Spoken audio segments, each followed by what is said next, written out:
needs children Yes. in the DCS system. I've been a part of it for years, and it needs to be revamped completely. Yeah.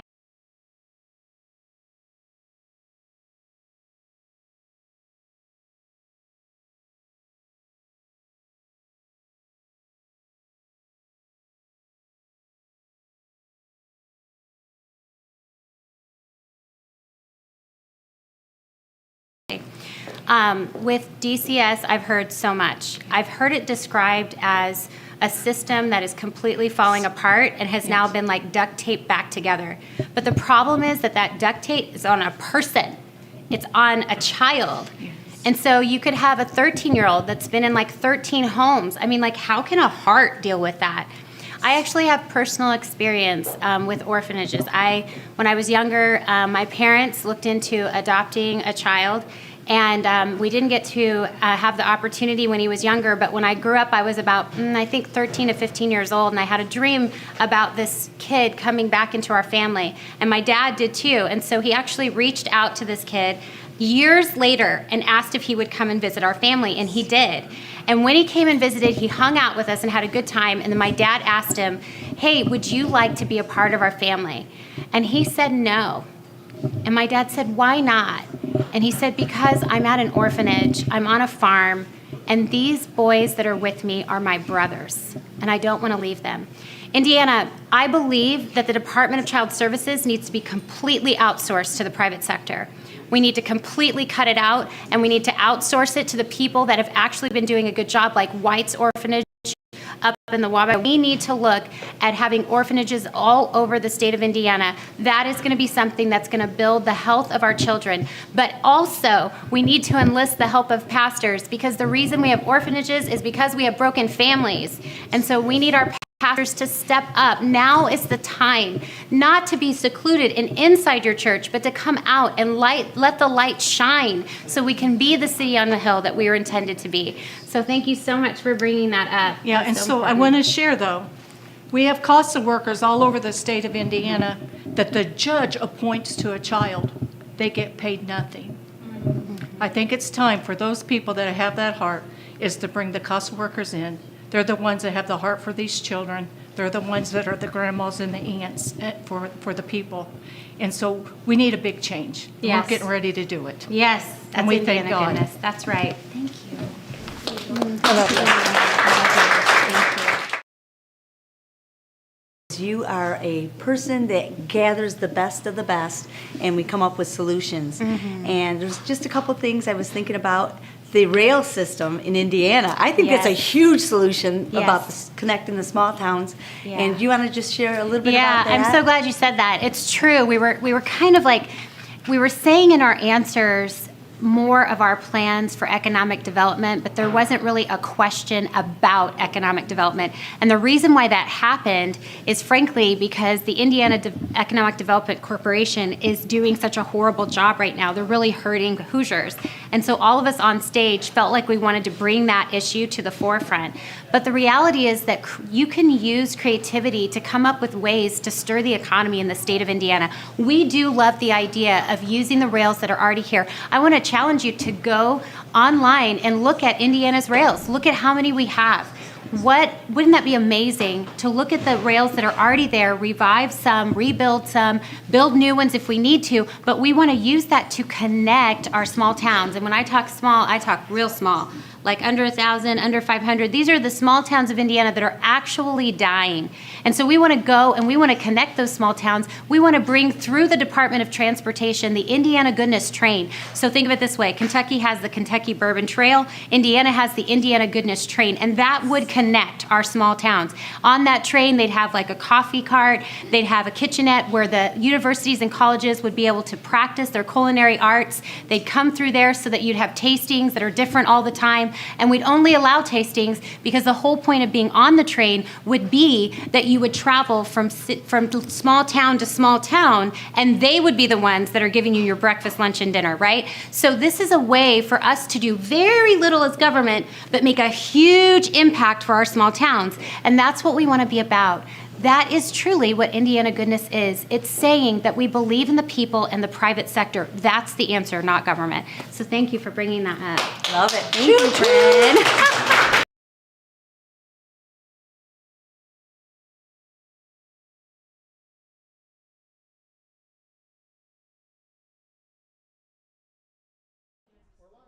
Welcome back. I'm so excited to be here. This is one of my campaign directors, Jody Sharp. Jody is amazing. Jody has so much wisdom, so much joy, and a mind to work. She loves the Lord, and she loves people, and she loves her country, her family, and she knows that now is the time to stand for righteousness in the state of Indiana. So we are here, and all of this is really my campaign directors working and getting everyone together. So what are we doing right now? Right now, we are celebrating 45,000 surveys being done. Okay, are you one of the ones that are going to vote for Jamie? I am going to post right now in the comments. Just did it. You need to click that. It's so easy. 1, 2, 3. That's what you do. Just do what it says. You're going to do a 1-question survey, and you've got to push submit. And this hour, we are celebrating everybody.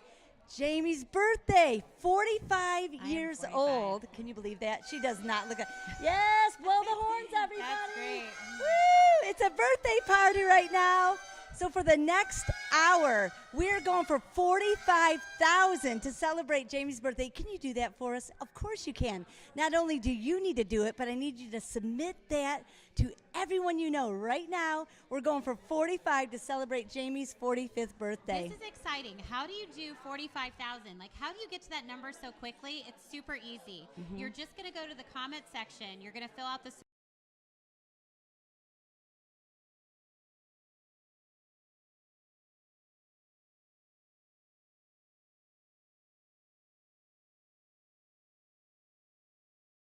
it to 12 more.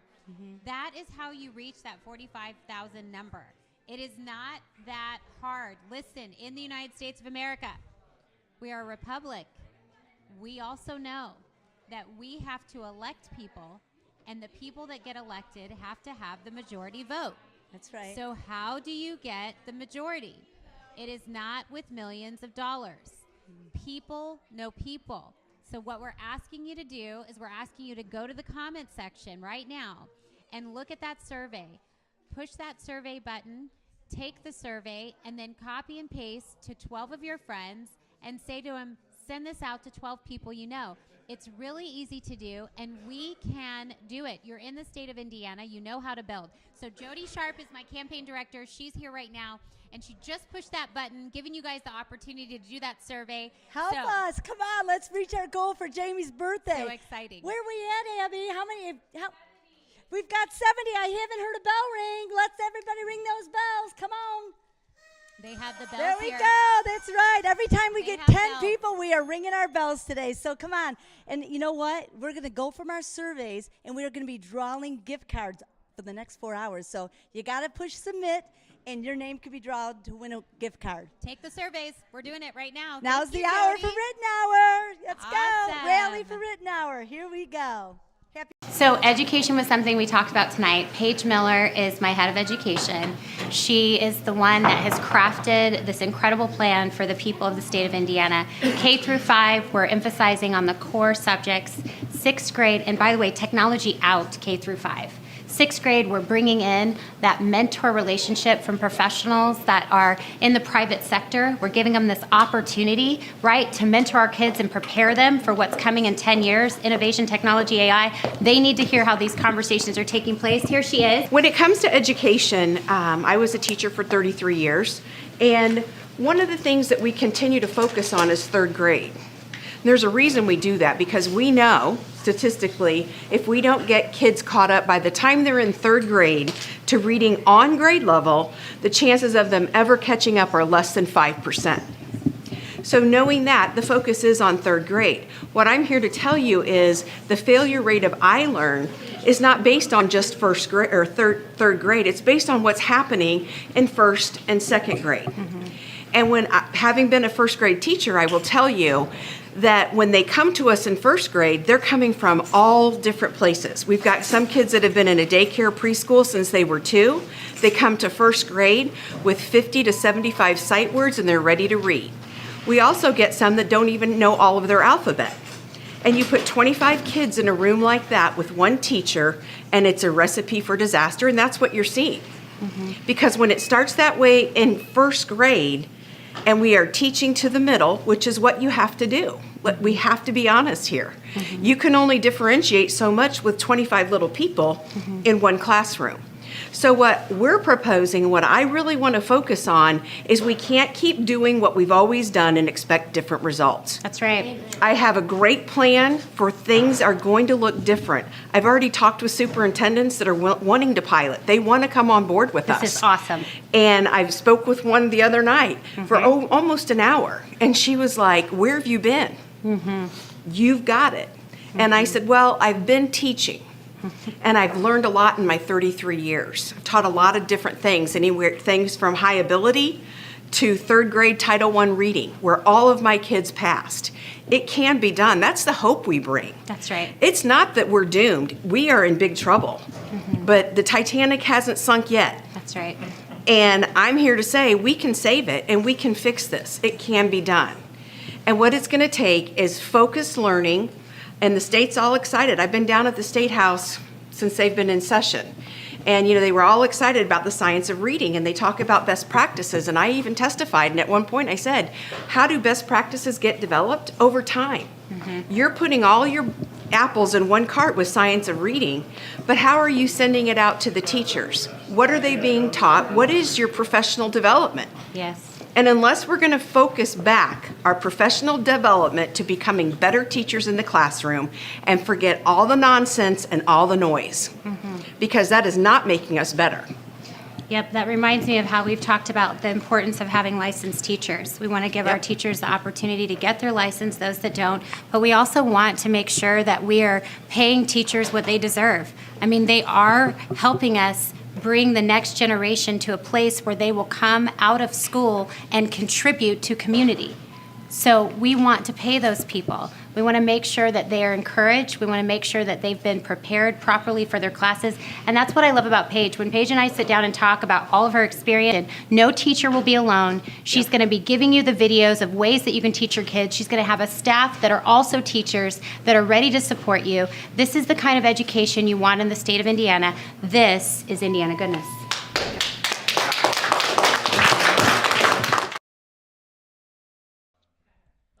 We are back. We're back, and we're so excited to be able to bring to you guys one of our officers that's here. I call him Blue. He's that's kind of the nickname that he goes by, so we'll leave that there. He can introduce himself if he wants, but more than anything, he knows that it's important that the police officers of our state have a voice and are being heard by Hoosiers. And so I just want to ask you, first of all, thanks for coming on, Blue. Hey, no problem. I'm glad to be here, and always appreciate your support. And thank you for coming down to Evansville to us and talk to us at the FOP and just showing that you're one of the people that actually really care for us and help support the police in Indiana. That means a whole lot more than a brochure coming in my mailbox. I really do appreciate it, and so do the guys that I've spoke to. So we really appreciate it, Jamie. Yes, that was an honor. I was able to be there at the FOP in Evansville, as Blue said, and just an honor to be able to talk to officers, sheriffs, police officers. They get together because they're like-minded, right? So it's important for us all to understand that. Indiana is the strongest when she's unified. And so let's just talk, Blue, about what would you say are maybe the top 2 things that that the people really need to know from an officer? Well, the biggest thing is our job, unfortunately, one bad apple makes it look bad for across the national media. And realistically, like I said, I work for a department about 300, and I know guys from across the state from being the president of the SWAT Association. And 98 to 99% of us, I would say, are all good, man. Unfortunately, we get a few bad apples in every profession, and what we really need, and Indiana's pretty good about it, but we need the silent majority to speak up for us. We need the support to come out, and a lot of, we know there's support there. It's just quiet. It seems like we're constantly being attacked here, and we need the people out there of Indiana to stand back up for us because we are there for them. Yes, I love that you said that. I've traveled the state and I've talked to many police officers, and I was really kind of shocked whenever I talked to some young police officers and they said that they felt like a lot of people in community just hated them. That's not true. I run on Indiana goodness. Do not be overcome with evil, but overcome evil with good. And what Blue's talking about is just that overcoming with good. It's just the reality that these men and women, they get up, they are out on the front lines, they're putting their lives on the line. They're doing it for community. They're keeping you safe. They promise to protect and serve. That's their motto. And so they go out there and they are trying to interact with community, and it's our role to be supportive of them. It's our role to be supportive of their families. You know, if you see them in uniform, wave to them, say hello. I'm always very courteous to officers when I'm out in the sin. A lot of what's happening in our country right now is messaging.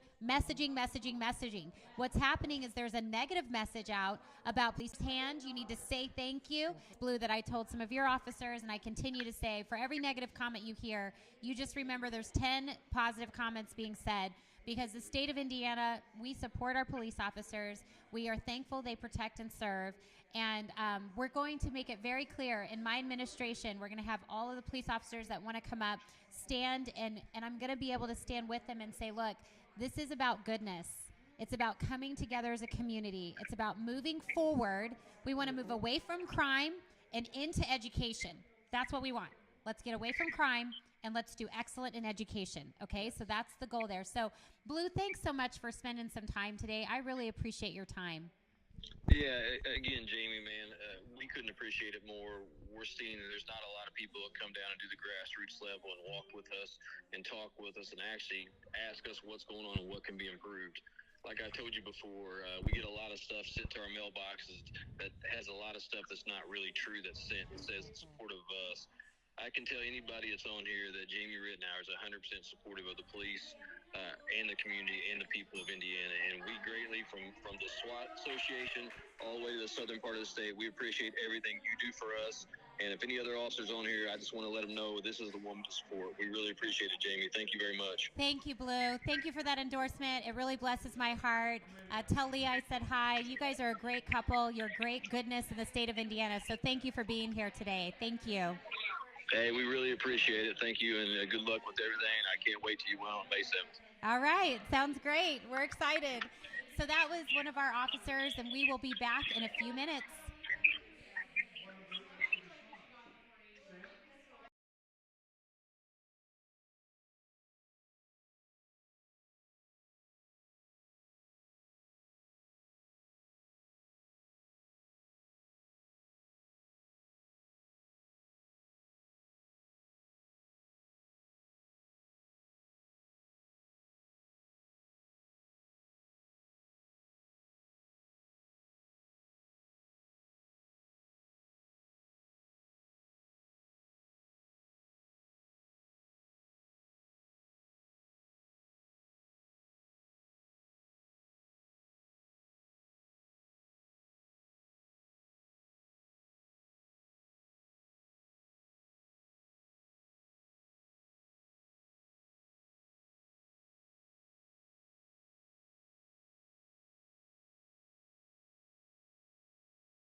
you're a person right now and you haven't voted for a while, you need to pay attention.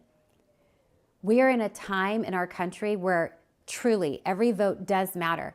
This isn't about being those that are consumed with all of the things that have taken place in the nation. Can I just say that that can be a real stumbling block for people? We don't want to be those people that are overcome with evil. We want to overcome evil with good. Voting is good. And so you want to do that in mass numbers. You want to tell every person that you know that can vote to vote. Because right now we are in a time where our country is very vulnerable. I'm not a politician. I'm a person that was called. The Lord called me into this over 6 years ago. And then he confirmed it by people coming up to me at a Panera of all places and telling me exactly what God had put into my heart. Two things. One, that I had a love for the people that was more than just for my family, but it was for the people. And then two, that I needed to walk in the calling that God had put in my life, forget my past, and allow him to renew my mind that I might approve the pure and acceptable will of God. Listen, does that sound like a politician to you? I'm not a politician. And so there's no excuses. I'm here to serve the people of Indiana. I am a servant leader, which means I make it my goal to equip my administration with the top minds that have the same exact heart that I do, to ensure that your freedom will choose the Lord, our nation will see revival.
I got a haircut.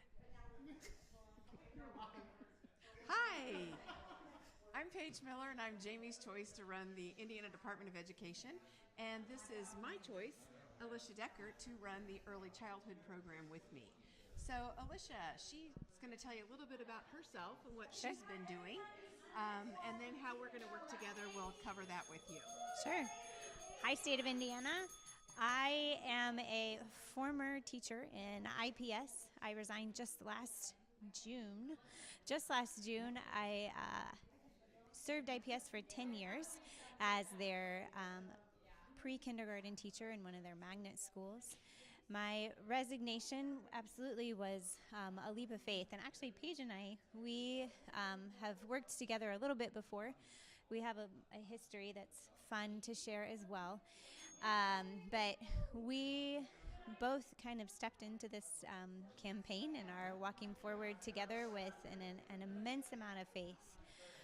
I also serve the Taylor community, which I am so thankful for.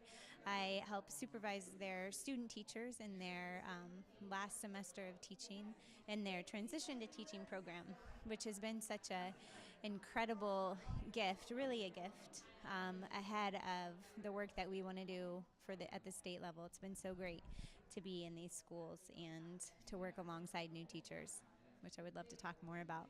So. All right. Well, why don't you tell a little bit about you were in IPS for 10 years. I was. 10 years in IPS. I served the youngest learners. They were pre-kindergarten students. Pre-kindergarten was never the plan. When I graduated, I was K through 6.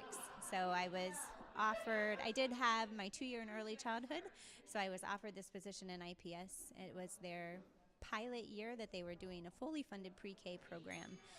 And it was wonderful. It really was. I can't think of a greater blessing than teaching 4 and 5-year-olds. And within that program, it was such an incredible opportunity to see first the youngest learners in a school district, but also how incredibly crucial the family was in that journey. And that, man, I could talk about that forever. The family and education and how desperately we need them to really be able to make an impact. And I think, that's one thing that we're obviously taking a look at. I get a lot of questions as we go across the state, and people asking, are you going to require kindergarten? That would be something that the state legislature would do. It would not come from my office. But so I will not obviously be spending a lot of time on that. That would be up to them. However, we do know how important it is for all of our early learners to hit those early milestones. And we know we have a population of kids that aren't meeting those early milestones, and it does have a big impact on their education. And one thing I really liked about when I talked to Jamie and she and I started discussing this is that she understood how important the family was and how important it is to help parents learn to parent and help parents help their children reach those early milestones. And so when Alicia came along, it was just a natural pair-up. She and I had known each other for a very long time. Yes. We had attended the same church. I'm obviously a little bit older than Alicia, but I have taught for 33 years, and people have asked about my credentialing to be able to run the Indiana Department of Education. And to that I say it's about time we have a teacher that runs it. And I have taught first grade, second grade, third grade, fourth grade, and fifth grade. I've done a 2-3 blend. I've done a 4-5 blend. I've taught high ability and Title I reading. So the resume I have is obviously an elementary. And so what do you do then if you're running it? Well, you bring in people that know what they're doing. And obviously Alicia would be someone that would help me run the early childhood. Going forward, with Jamie being the governor, we will be bringing in teachers. I hear from a lot of you all over the state, and rightfully so. SB 1 passed and has been signed into law. And I was there. I was there for the reading. I testified against SB 1. You can go into the State House and find that. But I did testify against it for several reasons. Number one, retaining a student based on one test with no teacher input, no parental input, is short-sighted at best. Plus, when we had questions, are we going to have 16-year-olds driving to third grade? If so, we better expand parking lots. When does it end? ISTA was a no-show, an absolute no-show. Teachers are now required to do 80 hours in the summer. They're paid basically $15 an hour, which for some people it won't even cover the cost of their child care. And they're also required to take a test at the end. This is not the way that you bring teachers on board. To me, this would have been a great opportunity to get volunteers to come down, pay them and pay them well, and have them go back and be a train the trainer, where they are the ones who are the experts and they take it back to their building. Because another thing we know is things look very different at every building. We serve very different populations. So what this program may look at one building is going to look completely different in another. And try to make it all the same is just... In the fall, we spent time at the public libraries. It was a pretty good mix around the state of Indiana. Right. I also, it is a blessing to be a part of the Taylor community right now, serving them, because I'm in the schools. I can see what our teachers are doing. I can see what they're up against, which, I had a good, I know what they're up against. I know what we're dealing with.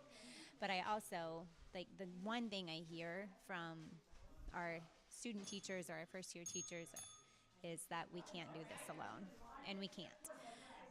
And it doesn't look the same. No, it absolutely does not look the same in every single school. It doesn't in at every all. classroom it looks different. It does. And teachers obviously teach to their strengths. When we look at our early childhood program and expanding that, obviously all of that's going to take money. And we have Yes. about half the budget Yes. right now, but we're not using that money effectively, and that money is not reaching the classroom. Because as a teacher, so many things were just done to us, and it was like being at the end of Crack the Whip, where we were told what to do, but there's nobody. We never were allowed to give our input. And teachers need to have an opportunity to drive and deserve a seat at the table. I also plan on being involved in when the Education Committee meets for both the legislative and for the Senate. I plan on being at those meetings. Why wouldn't I be? Yeah. I've been to some of those meetings, and we invited Miss Jenner to our meeting, and she was supposed to show up. At the last minute, she was a no-show. We had questions for her, and she sent a very young person over, and her first comment was, "I'm not here to answer questions. I'm here to take notes." And I thought, well, basically, that's a complete waste of our time. Waste of time. But as in being in charge of the Indiana State Department of Education, I will be at those meetings. I will be all for truth and transparency. It is time that the people of Indiana are made aware.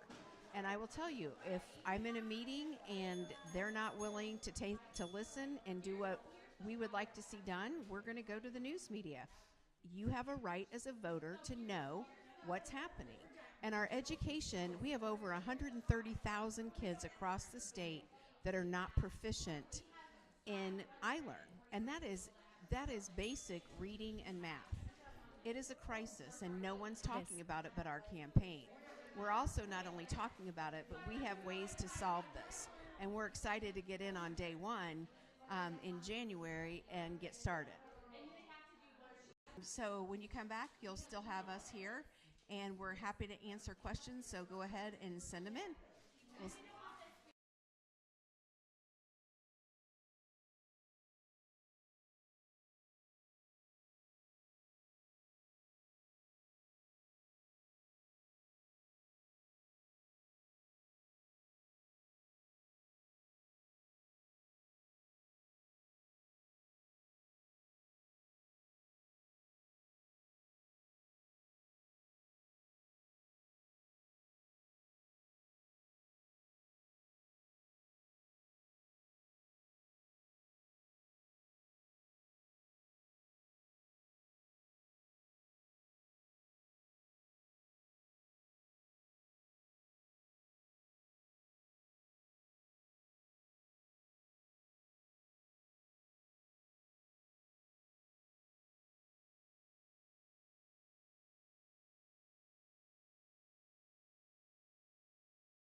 Hi, we're back, and we're waiting for questions, so we're happy to answer those. But we wanted to go ahead and share some of our ideas and things that we will be changing. Sure. One of the things that we'll be changing is taking a look at iLearn. And what I'd like to see our state move to is a nationally normed test. We've all gotten away from that. There's no way to rank our states. I learned by the time teachers get the results back, we give it in the late spring of the semester, and by the time we get the results back, it's the end of May, beginning of June, and those kids have moved on. That data is old, and when I started fresh in the fall, I did take a look at the iLearn scores, but it wasn't something that really drove my instruction. And I'd like to be able to give assessments on a more ongoing basis. We talk in the education world, we call that progress monitoring. And there's some progress monitoring that I see is much better than others. With our kids that are struggling with reading, Dibbles is a wonderful program that we can use to progress monitor our kids and see growth.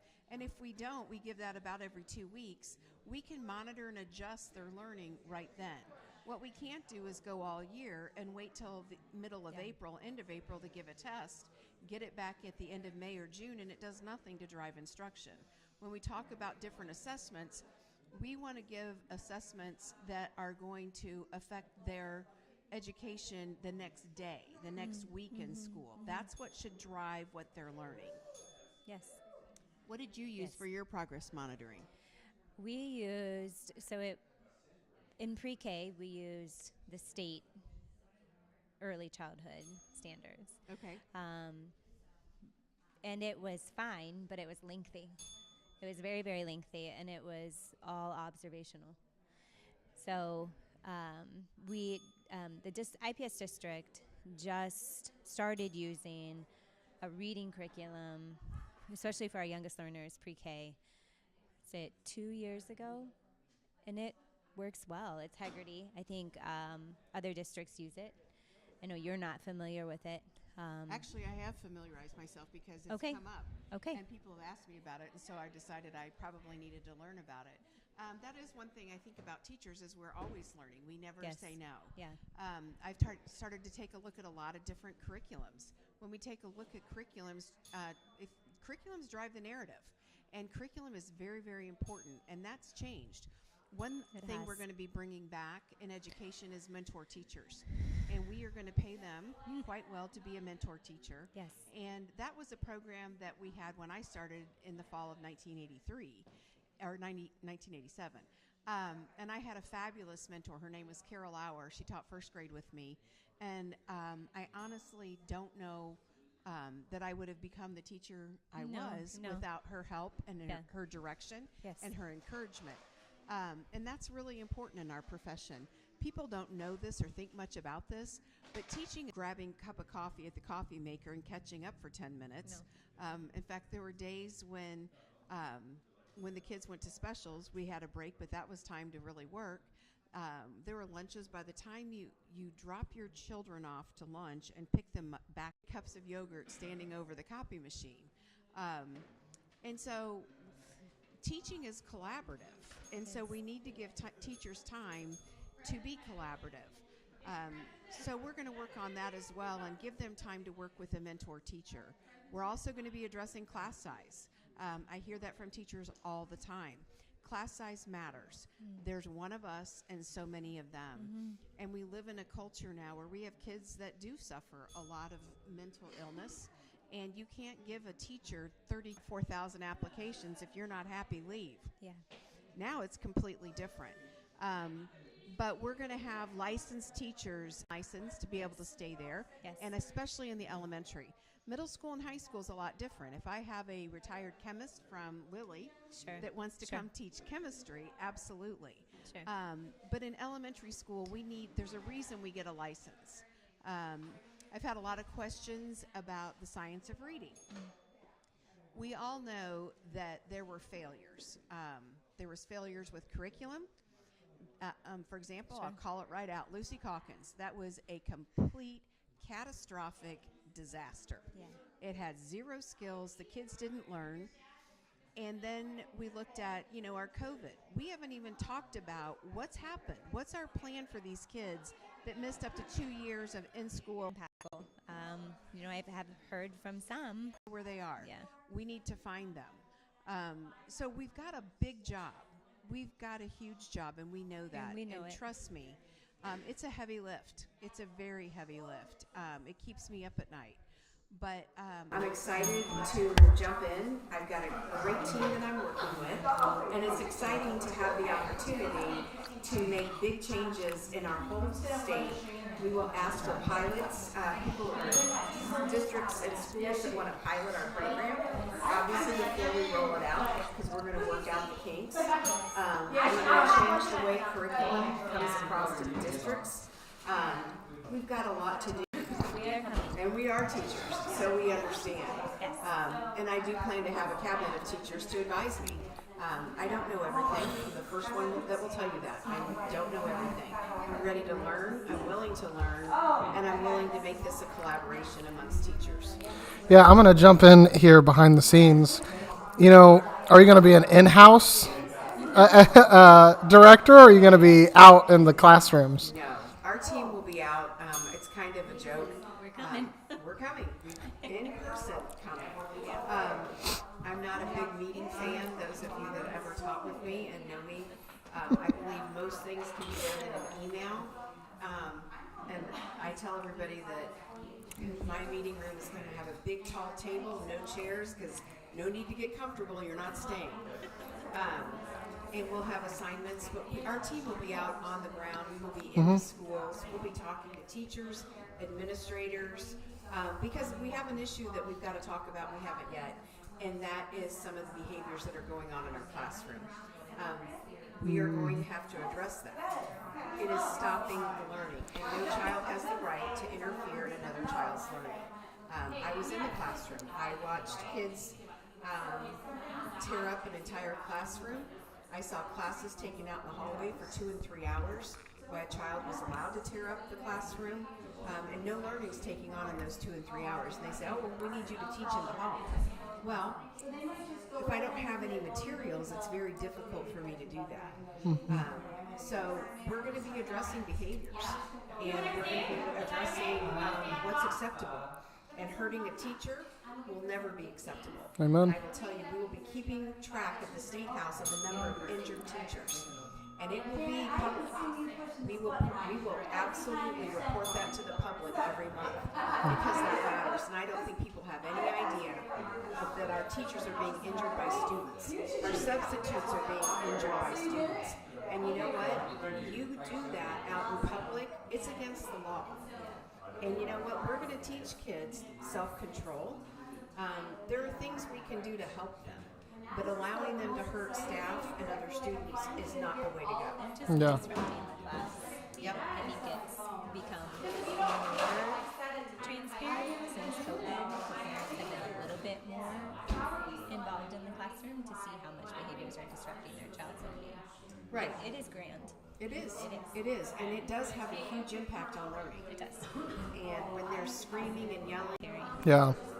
So you are, for those who don't know, Paige Miller is a Moms for Liberty district chapter for him. And then also tag on the end if parents want to get involved. What's the best way to do so? Okay. Moms for Liberty, we have them on their parental rights at every level of government. We believe that parental rights, you can reach out, you can get one started. Obviously, you've heard, talked a lot about books. We've never banned a book. I don't deal with public libraries because when you take your child to the public library, parents are with them. And we defend your right to raise your child however you see fit. The problem with the school libraries is parents don't have oversight into what's in the library, and we have zero oversight into what's in the classroom libraries. Pornography is not okay, and people say, well, it's a lifestyle. When did we get into teaching first graders about lifestyles? We have first graders that can't read. I'm far more concerned about first graders that can't read than I am about do they understand the differences in lifestyles. And it's time we get back to teaching. All of this nonsense that has come into our schools, the SEL, the DEI, restorative justice practices, that's not where it belongs. It's not where it belongs. And schools it belongs to the family. Yeah. And schools need to stay in their lane. I'm starting to hear some things creeping in that really, really bother me. I've heard of community schools. Parents, you need to red flag that word. We do not need community schools. We need community churches. It's the church's job to take care of the families. It's the school's job to educate. And so I think you need to be very careful about education. They don't need to be in education at the cradle. They need to be going through their developmental milestones. Yeah. That's what they need to be doing. Yeah. Even for me as someone who is homeschooled, I never really saw the day of public education, but I was very grateful for you. Absolutely. In fact, the voucher groups. In fact, the people that I've talked to said absolutely not. We do not take vouchers. Your private schools, if they take vouchers, they are then held accountable by the government. There's no such thing. In fact, I think what we ought to do is put Tom's Toffel in every grade. There ain't no such thing as a free lunch, free anything. And people need to be very, very aware of free lunch, free anything. And people need to be very, very aware of it. Yeah. So going along with that, you mentioned referendums. Education is about 50%, if not more, of Indiana's total $22 billion budget. Wow, they are loud. I really hope the mics picked that up. That was something. We must get a lot of people signed up. Back to what I was saying, Indiana state budget of $20 billion, over half of that is spent on public education. If we were to start cutting back taxes, do you think there's room in the education budget to slowly go back or get more restraint over? Well, the problem with the referendums are the referendums allow public schools to not stay within their budget. We have budget talks at my house, and it seems to be the budget talks. So when I get called into his office, I know we're having a budget talk. But budgets are important, and the schools don't have to stay within them. And my school district, right after the shooting in Noblesville, they passed. First thing they did was hire a DEI officer for over $90,000 a year. That's the first thing they did with their safety referendum. Oh my. Now that's nothing but create division, and we're seeing that. That's what that does. That's what that is all about. And so it had nothing to do with safety. It took them forever to get SRO officers. In fact, the only reason I think they finally got it done is because the safety referendum is coming up. Building, if you can. We got a winner? So it's called budgeting, and it's not fun. This administration that's in right now, they've lost $1 billion. $1 billion. And I'm like, how do you lose $1 billion and just go? Oh, well, the funny thing is when do they start noticing the loss of $1 billion? Was it at $100,000? Was it? Would you notice $100,000, Missy? Yeah, and then at what point? I mean, Suzanne lost this $1 billion.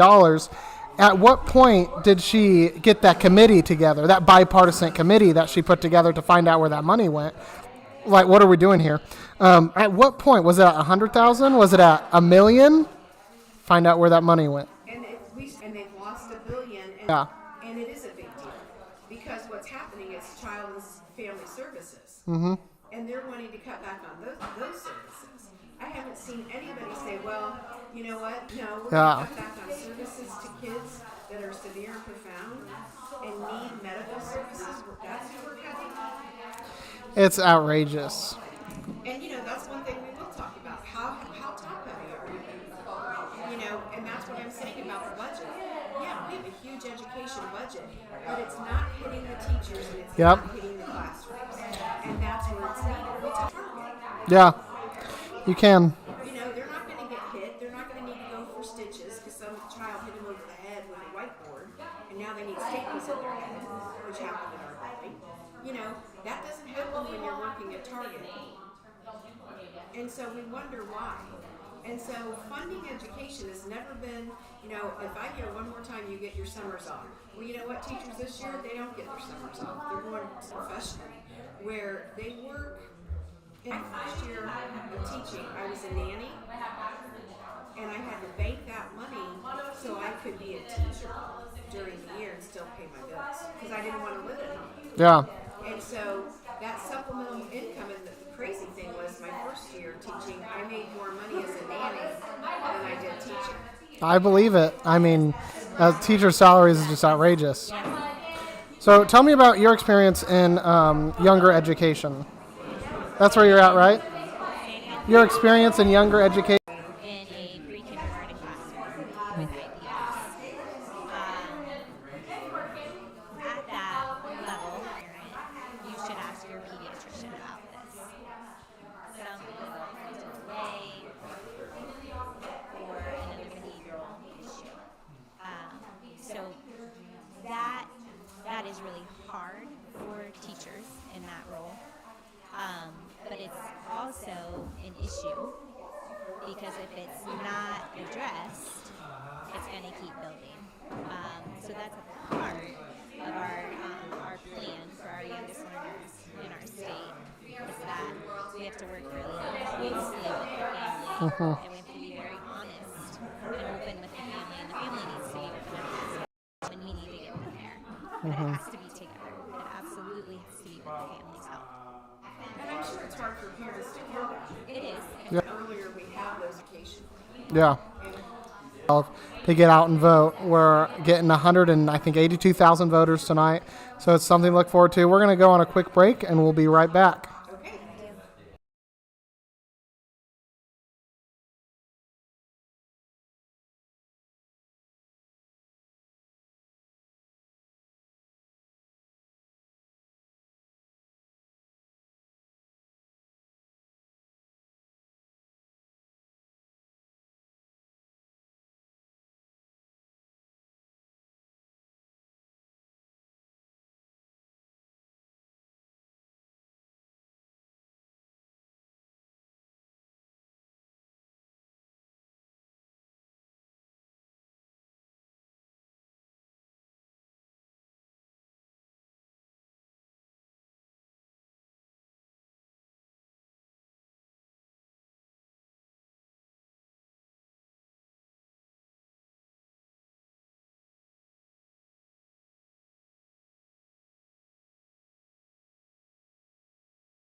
Are we live? We're live. Hi, everyone. We're so happy to be on here.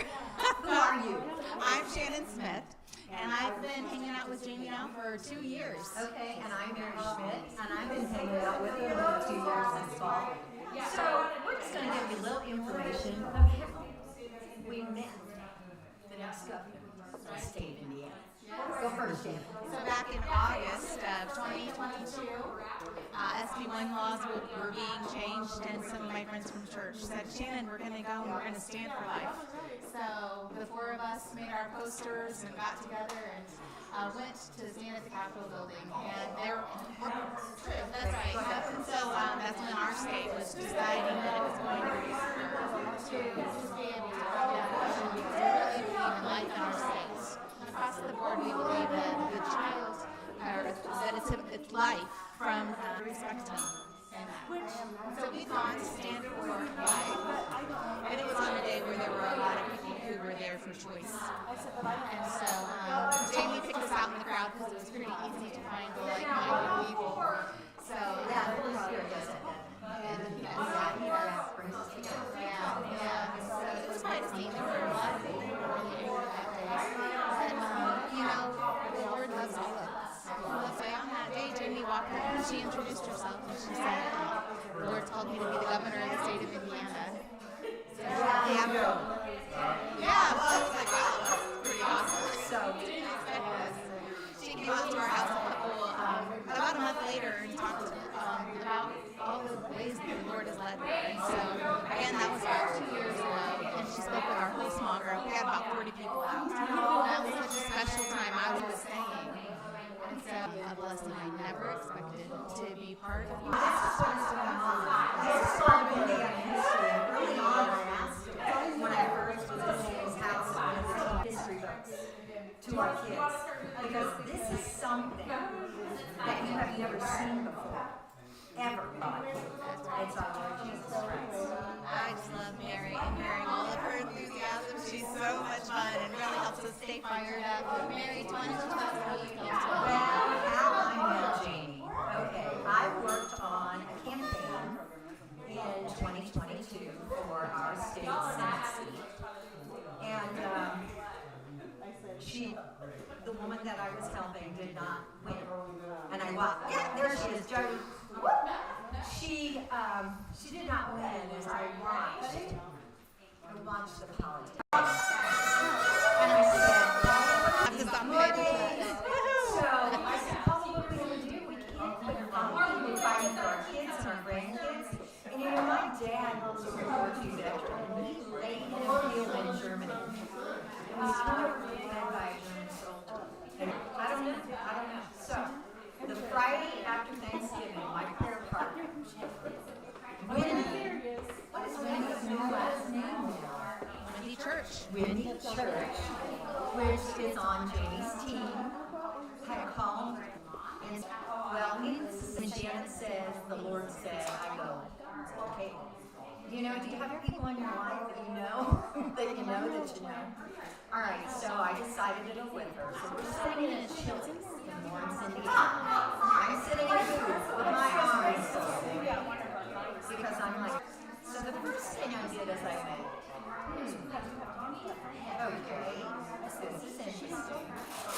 We introduced ourselves. Yeah. Praise God. Normal. Hallelujah. She's not normal. Anyway, normal's just a setting on the driveway.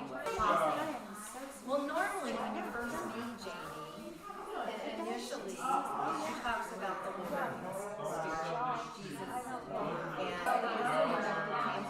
and has been called.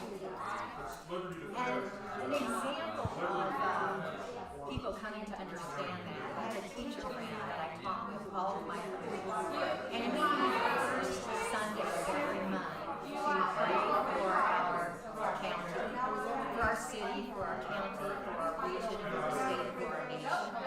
And I was sharing with him how excited I was about everyone through us is going to happen. You and Cindy come. Okay?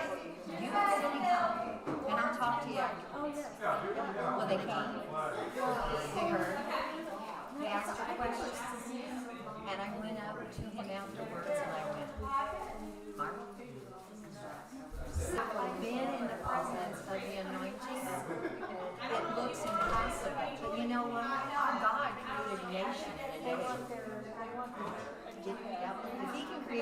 in a day.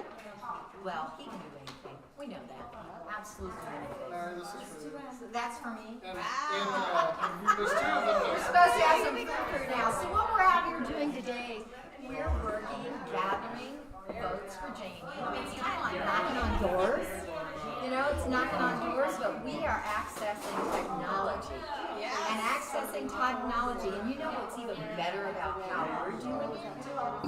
We're not cold calling. We're at the ground game of all ground games. You just listen and go do.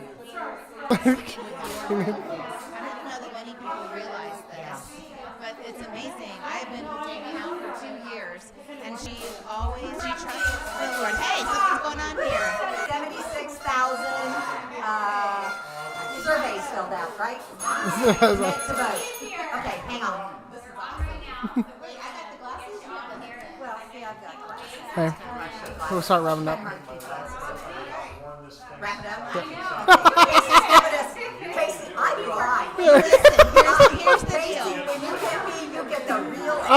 It's for you to carry our ground game. Family, your friends, call them, tell them about Jamie, and ask them, will you please go 12? 12, 12, that's what it takes. Thank you so much. All right, bye.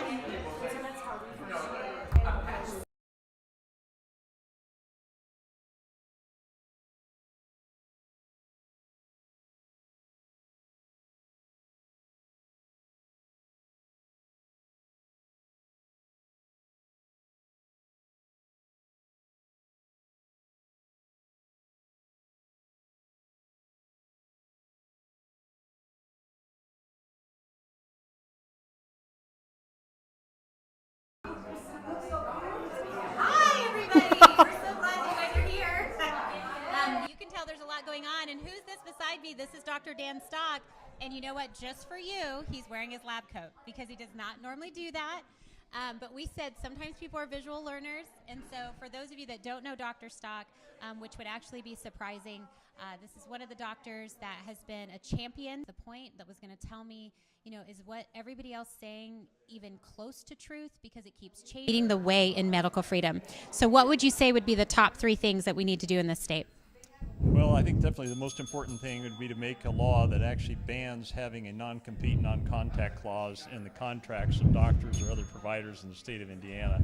For our audience who doesn't know how things work right now, the federal government financially threatens hospitals to do what it wants on the threat of being compete non-to, but they can exercise that anytime they want and just end his career. And because it's very expensive to start practices, doctors do what they're told by the hospital. So that would be the very first thing I would do. I just love that, because Dr. Stock is not just someone that's saying this would be good, but he's a person that had to go out and start his own practice. So his wisdom is coming from experience, right? These are not easy things to say. These are things that are right and true and need to take place so that people in the state of Indiana can succeed. What is the job of government?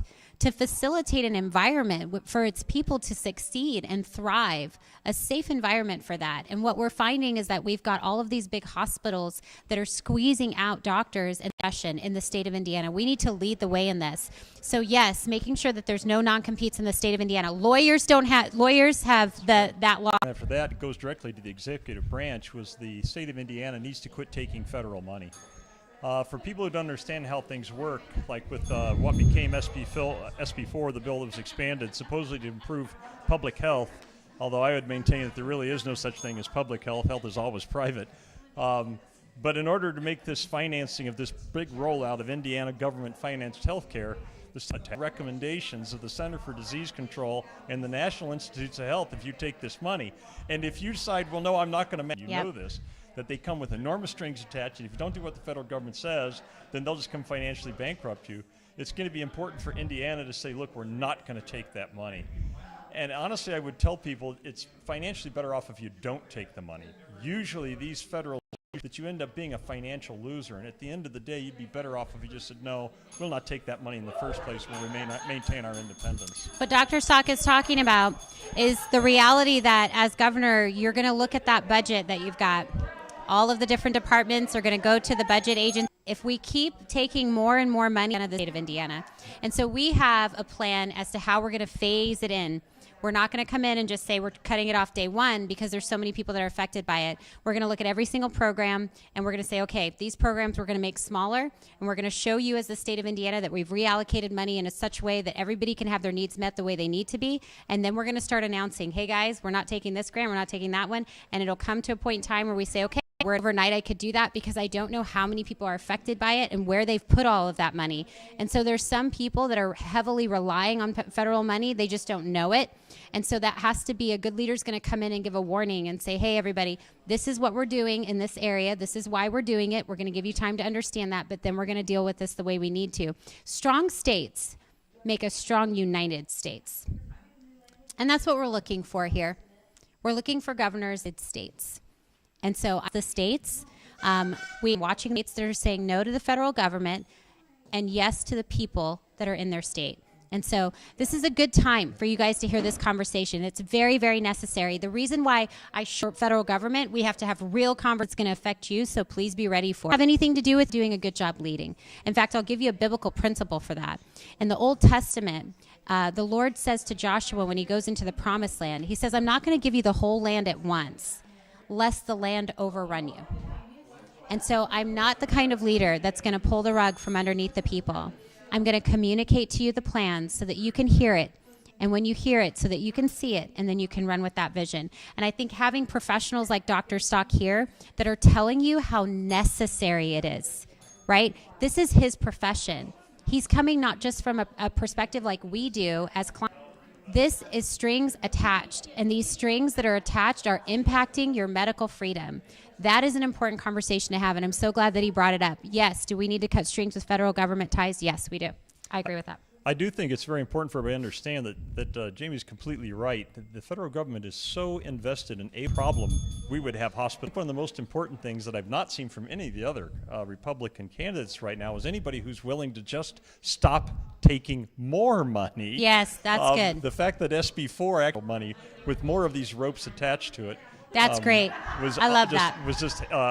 I testified against that bill when they were trying to put it through. People knew, because for those who don't know, I'm a direct pay physician. I don't take any third-party payment from governments or insurance companies' employers. My patients pay me directly. These actually sound like better options. I tell them, well, your doctor would be bankrupted tomorrow if he did that. And he knows it. And by the way, if it would help, I'm happy to give you a copy of the contract I had with My Health Network, so you can post it on the website. I will post that. No problem. It actually has annotations on there so that people can see the contract that you have with the hospital. That's amazing. Do you see what we're bringing to you? Truth, transparency, and engagement. That's what this is. And doesn't it feel right? Don't you? And in Indiana, that's what we're going to get. So, Dr. Stock, we talked about today the non-compete contracts. We talked about the need to not rely on the federal government. And now also we've talked about just the accountability piece. And I think you probably, if you might agree with this, the next thing in line is holding accountable the people in the state of Indiana. When they vote, we want to know about it. And so I know we've talked about no more voice voting. We want to see roll call votes. I want to be the governor that says every Tuesday we're having a press conference. I'm going to report on the bills that make it to committee and the bills that don't. We want to keep you guys in the loop as to what's taking place. I really like the idea of saying when I bring in the policies that we want to take place, we're going to give everybody says, how are you going to do it at the General Assembly? I'm like, we're going to give them 90 days. 90 days. Here you go. It's not emotional. It's not love, hate. That's not what's going on. We're working here. We're working. You have 90 days. And then if it doesn't get done in 90 days, okay, this isn't an emotional reaction. This is called accountability. We're just going to put your names up. And we're going to say these are all the people that did not vote for the things that the people wanted. And then we're going to spend the second year making sure that we have enough people to primary them. That's what we're going to do. You know, I would say as the director for the Citizens Coalition for Legislature Accountability, and I would mention this, Jamie is actually the only Republican candidate who has endorsed the Citizens, where he makes you think he feels one way, when instead he actually votes and supports doing something totally different. Not always because he's trying to be dishonest. Many times they vote for things they don't like. But because they have this way, because of the rules of the chamber, that they can kill bills without ever having to debate or vote that they killed this bill, they can then come back to you and say, hey, we supported doing things this way. There's many that I think want these rules changed. They're all on the Citizens Coalition for Legislature's Accountability website, as well as every candidate who has endorsed that. but in the report, to recognize how much influence that the executive branch has over the legislature. Probably the most important one being that the lieutenant governor, who the gubernatorial candidate has much sway on, actually is the president of the Senate in Indiana, and therefore can sit down and actually run the chamber as he wants to. He can choose committee chairmen. That will not kill bills without votes. He can get rid of committee chairmen who are having votes that are done as voice vote or division voting without record votes, so we can see how everybody voted. Yep. He can get rid of committee chairmen who actually are upholding objections to debate and voting. And the Senate right now is the bad cop Doesn't of our that legislature. sound like your country? I mean, no. This is, I think it's important for people to realize that reforming that legislature is actually the most important thing in freedom right now. As a law-abiding people, Boast conservative anymore. I don't even know if they're boasting that. They literally are just expanding government left and right. did as the people in the legislature can hide from what they do. And It's not a leader. I mean, that is not a leader. A leader comes out and says, here's the vision for the state. A leader reports on the progress of the vision of the state. Because we lack, I am just saying, do what's right. Do what's right. And I believe many of them want to do what's right. And I think there will be a flood of them that come forward and say, absolutely, we are 100% going to do what's right for the state of Indiana. I met Michelle Bachmann one time when I was at the Jerusalem Prayer Breakfast, and leaders in every single sector that's going to affect the people of the state. And what you hear, the reason why you're refreshed, the reason why you're encouraged, is because when you hear good leadership, it makes your heart happy. It makes your family happy. It makes you feel like, yes, this has been invaluable. So I want to thank you for your commitment needed. That's a champion. And so I want to say thank you for that. I really appreciate it. Well, I would like to say many of them would quietly say, boy, I support this, but I can tell you of the 6 gubernatorial candidates, we've reached out to all of them. One wouldn't talk to us at all because they knew it would put them sideways with the lobbyists. Hoosiers just don't have any appetite to pay attention to this kind of thing. We sent them an email, both it in public, stopped communicating with us entirely. And then what to do to bring it about? If you got a better idea that You're open to talk to any candidate. Let me just be super tell me about the 3 things that we've talked about before that were really just kind of on your heart as a medical professional. We talked about vaccinated status being a protective class. Let's start there. Well, the first I think people need to understand is vaccines right now have got power. Maybe we can go back and have intelligent conversation. And so that needs to happen very quickly, that your vaccine status is a protected class. No one's allowed to ask about it. No one but your doctor is allowed to keep records on it so that this can't be used against you. The thing we talked about that I think is essential to have happen is the state of Indiana needs to pass a law that says that you're not, or that physician is actually able to be city, or she. About this tonight, but you need to understand, I know you feel the way that I feel. We want medical professionals that feel totally free giving us their opinion about what we're going through. We do not want people that feel like they're tied up and have to say things because the CDC told them to. He is not elected either. There has to be an acknowledgement that we are the people that govern this law that would allow them the coverage of the state, that no longer could there be kind of security they would need to be able to leave these bigger networks and take their clients whenever they want to leave. They courage, and I'm so happy to be that person for you tonight. Let's talk about that last. But right now, our legislature, from lobbyists who are basically distracting their attention, threatening them with being primary taken out, and as long as that power is concentrated in the hands of us, and so we need legislature.com and start out to every gubernatorial candidate here in the state of Indiana to try and engage them that is necessary to get health freedom in the state of Indiana. Nation, and they have come up with solutions for you. The fact that only makes we know who you are, so that if you vote other than what we think, you're out. How do we know if they're not putting their names down? I mean, it's kind of like such common sense. So we need to be pushing for this kind of legislation, and you're going to see us do that for you because that's Indiana goodness.